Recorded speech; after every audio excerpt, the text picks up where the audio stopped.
예수님께서 말씀하신 비유 가운데서 가장 유명한 비유 가운데 하나가 바로 소위 돌아온 탕자의 비유, 그것입니다.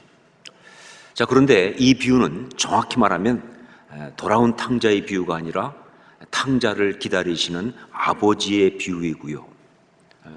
그것은 바로 그렇게 우리를 사랑하시는 하나님 아버지의 마음을 이야기한 바로 그런 비유입니다.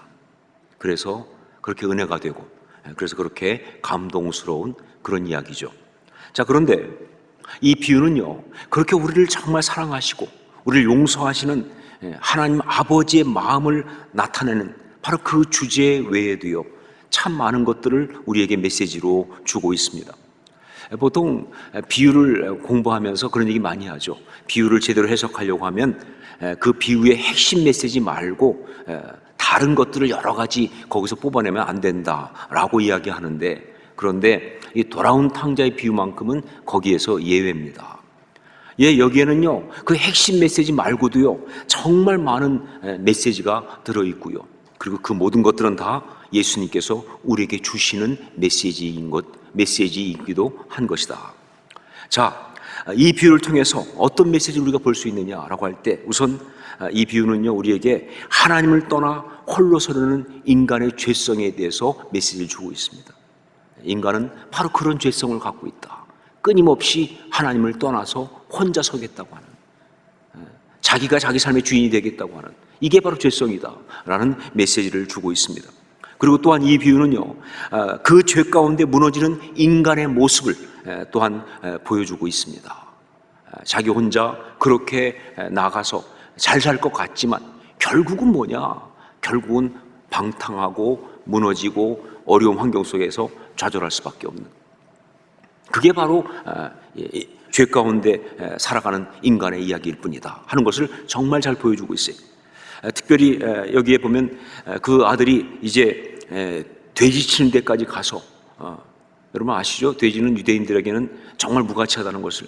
그런데 돼지 치는 일을 할 수밖에 없는, 그러면서도 그 돼지가 먹는 쥐염 열매로도 배를 제대로 채우지 못하고 있는 그 이야기를 하면서 그 모습 속에 정말 생존을 위해서 꾸미고 존엄성이고 가치고 다 팽개친 채 그냥 먹고 살기 위해서 처절하게 살아가는 어떤 인간의 실존을 적나라하게 보여주고 있는 것이죠. 이게 바로 죄 가운데 사는 거다. 생존을 위해서 꿈도 팔아먹고 가치도 팔아먹고 의미도 없이 그렇게 살아가는 것, 그것이 바로 죄 가운데 살아가는 인간의 모습이다라는 아주 기가 막힌 메시지를 주고 있습니다. 그리고 그런 가운데 이 아들이 아버지께로 돌아가겠다라고 결단하는 걸 통해서 우리 인간에게 이런 삶 가운데서 회복할 수 있는 유일한 길이 있다고 한다면 그것은 바로 하나님께로 돌아가는 것이다 라고 하는, 그것밖에 없다고 하는 아주 강렬한 메시지를 또한 주고 있습니다.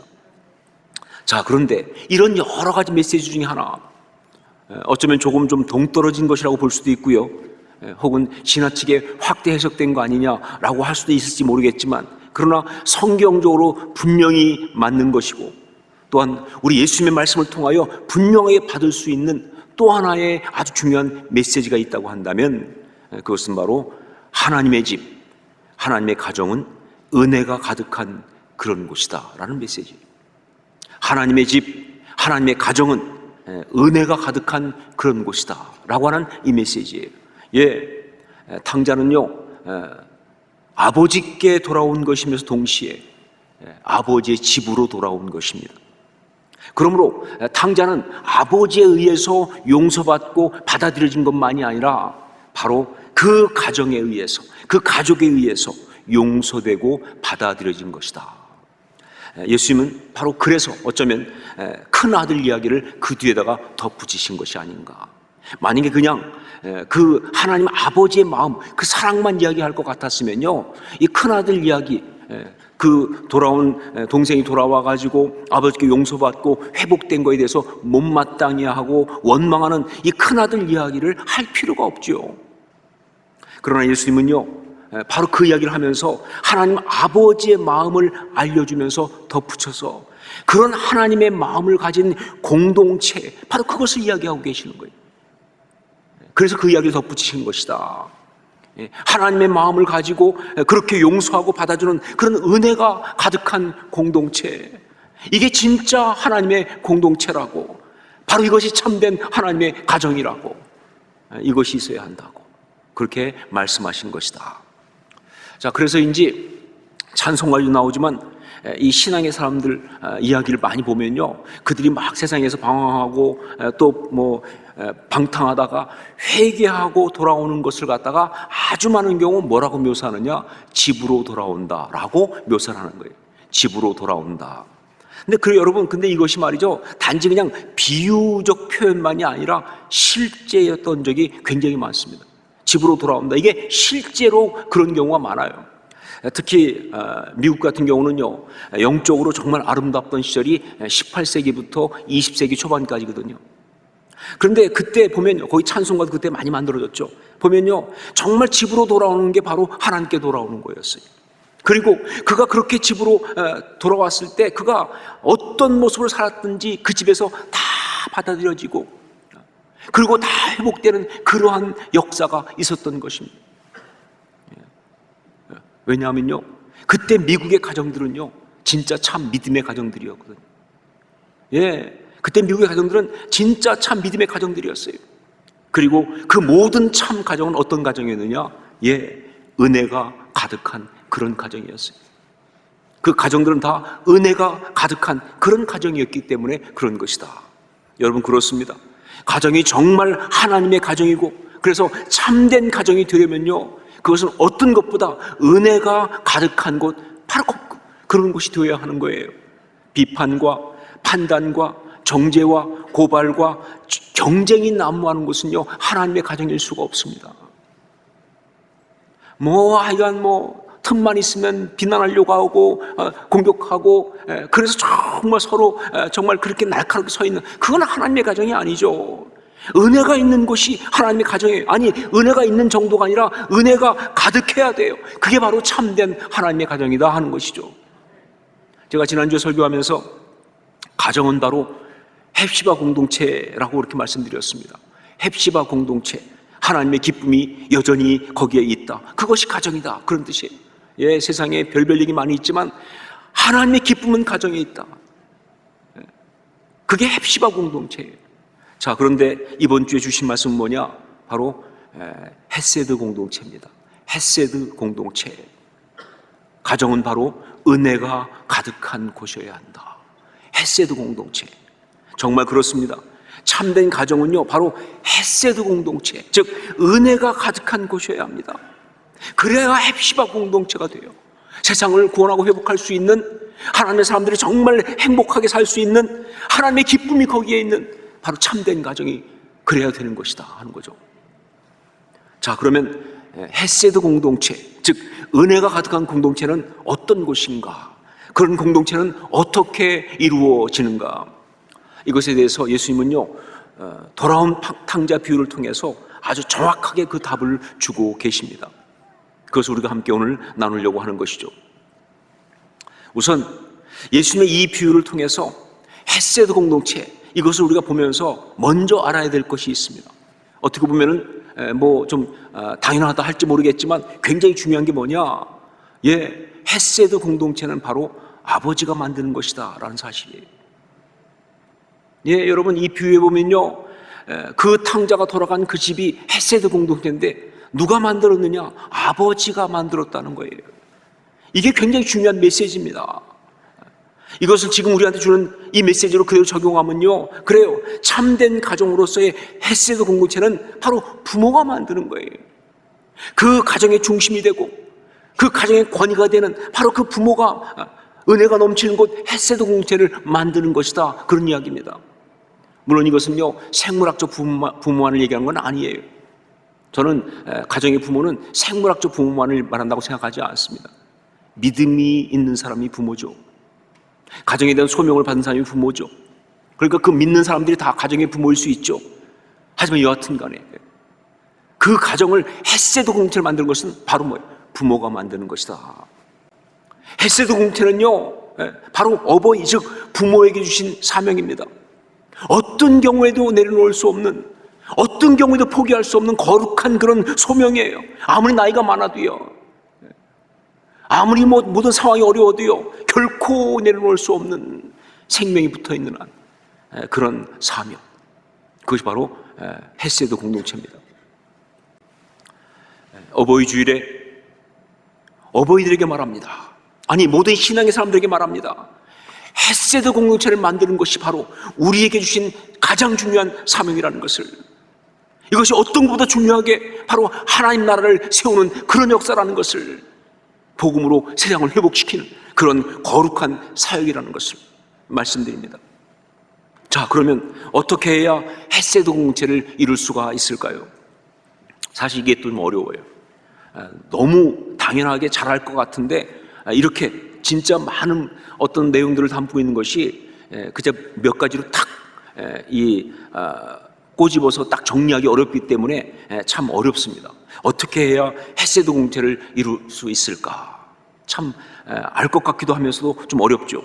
자, 그런데 제가 예수님의 이 비유를 보면서 거기에 나온 헤세드 공동체를 만드신 그 아버지의 모습을 보면서 문득 이 헤세드란 말의 의미를 아주 신선하게 번역했던 영어 성경이 떠올랐어요. 그러면서 어떻게 헤세드 공동체를 만들어졌는지 그 메시지를 거기서 받게 됐어요. 이 헤세드란 말은요, 히브리어입니다. 구약 성경에서 가장 중요한 단어 중에 하나예요. 정말 많이 나오죠. 우리말 성경에서는 주로 은혜 이렇게 번역했습니다. 은혜. 대부분의 영어 성경에서는 이것을 love 혹은 kindness 혹은 grace 이렇게 번역을 합니다. 그래서 사랑 혹은 친절, 은혜 이렇게 번역하고 있어요.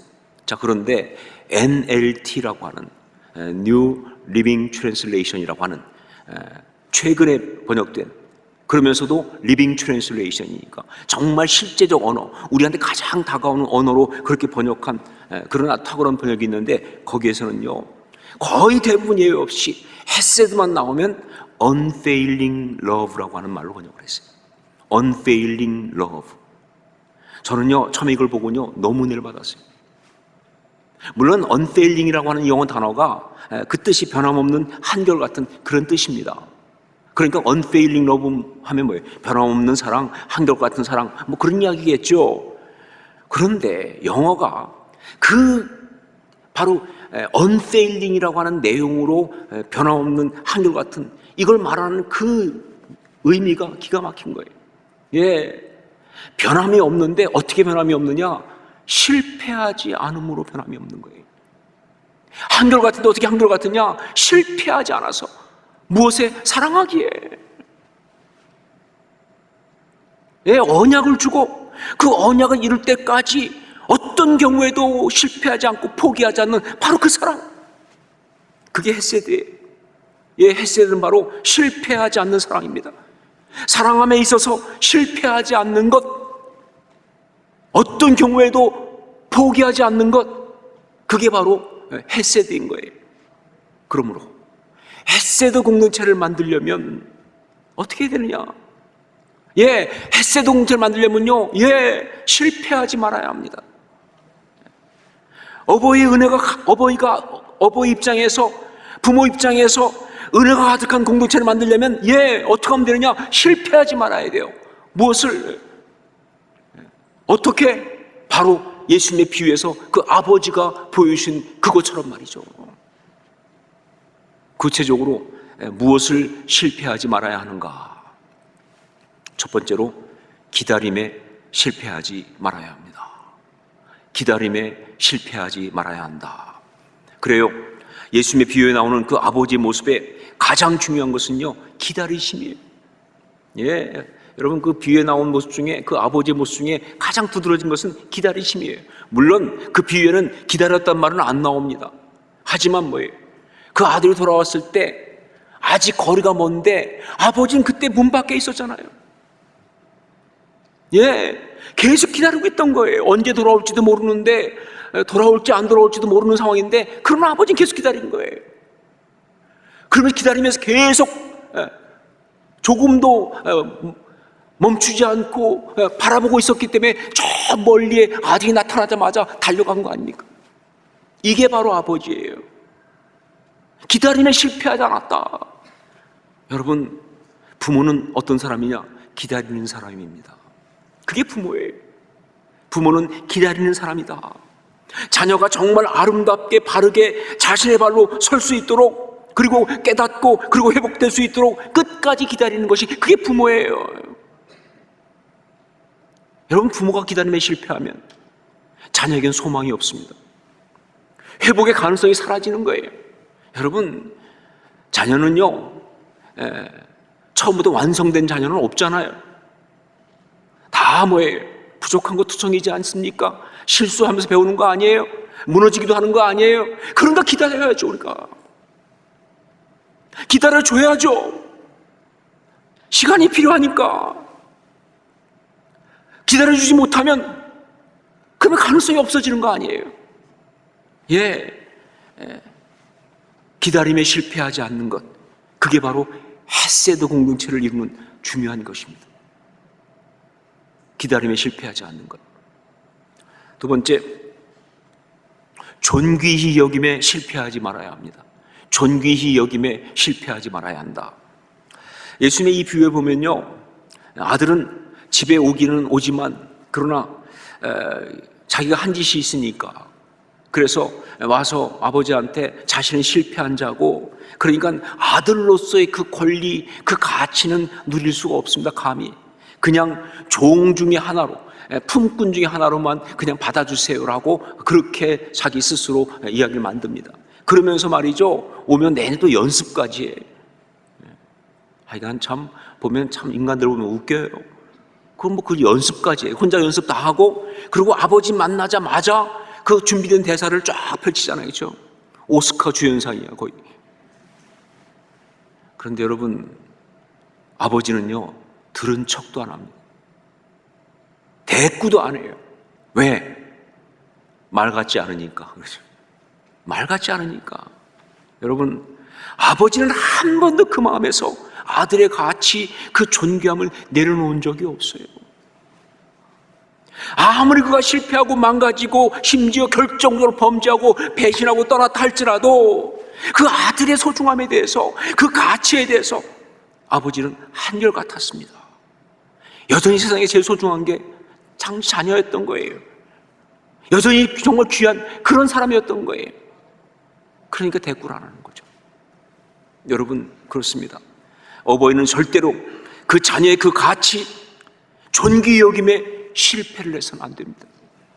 모두가 비난하고 모두가 정말 손가락질해도 부모는 여전히 그를 귀히 여기면서 소중하게 여겨야 하는 거예요.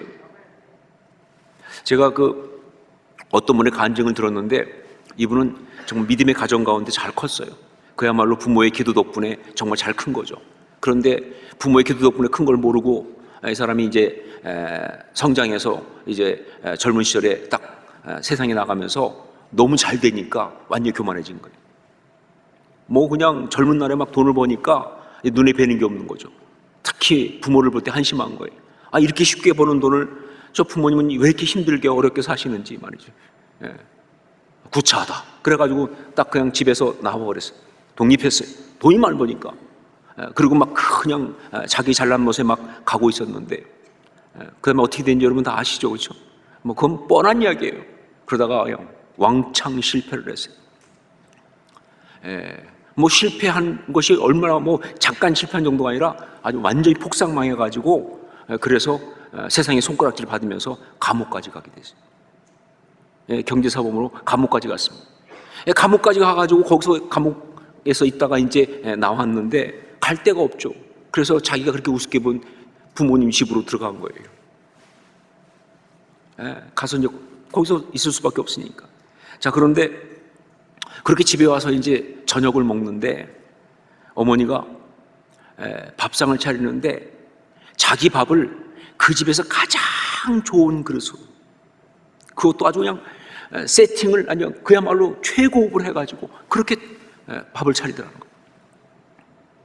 아니 그냥 저녁 먹는 건데, 그냥 집에서 가족끼리 저녁 먹는 건데 그렇게 차린 걸 보면서 자기가 왜 이렇게 거창하게 차렸냐고 그러면서 오버하신 거 아니냐, 너무 그렇게 좀 얘기했더니 그때 어머니가 하는 말이, 네가 귀해서 그렇다.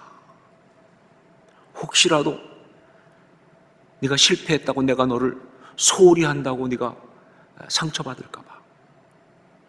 그래서 내가 오바했다.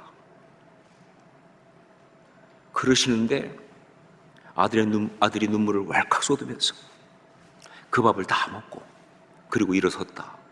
그렇게 간증하더라고요. 여러분, 부모는 세상 없어도 그 자녀의 존귀함을 포기할 수 없습니다. 그 가치를 내려놓을 수 없습니다.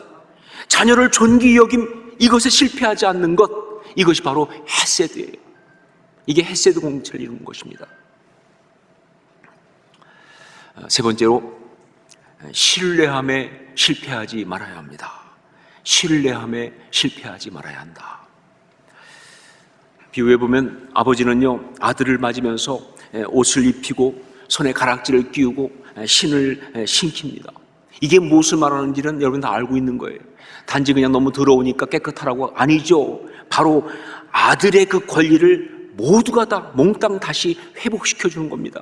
옷도 그렇고 가락지도 그렇고 신도 그렇고 다 뭐예요? 아들의 권리를 나타내는 상징이에요. 자, 그런데 여러분, 우리가 아는 것처럼 그 아들의 권리는요, 그 아들이 벌써 한번 다 말아먹었던 권리입니다. 예, 그 아들이 자기 거라고 달라고 가지고 가서 제대로 사용하지 못하고 다 망가뜨렸던 바로 그런 실패했던 권리예요. 그런데 그럼에도 불구하고 여전히 다시 그에게 옷을 입히고 가락지를 끼우고 신을 신기라고 하는 것은 무슨 얘기냐? 여전히 그를 신뢰한다 하는 뜻입니다. 이놈이 먹을 게 없으니까 다시 기어 들어왔다가 또 좀 돈 생기면 또 가지고 나가겠지, 그렇게 의심하는 것이 아니에요. 그렇게 불신하는 것이 아닙니다. 여전히 그 아들을 믿는 거예요. 여전히 그 아들을 신뢰하는 것입니다. 이게 부모죠. 이게 부모예요. 끝까지 그 자녀를 믿어주는 것.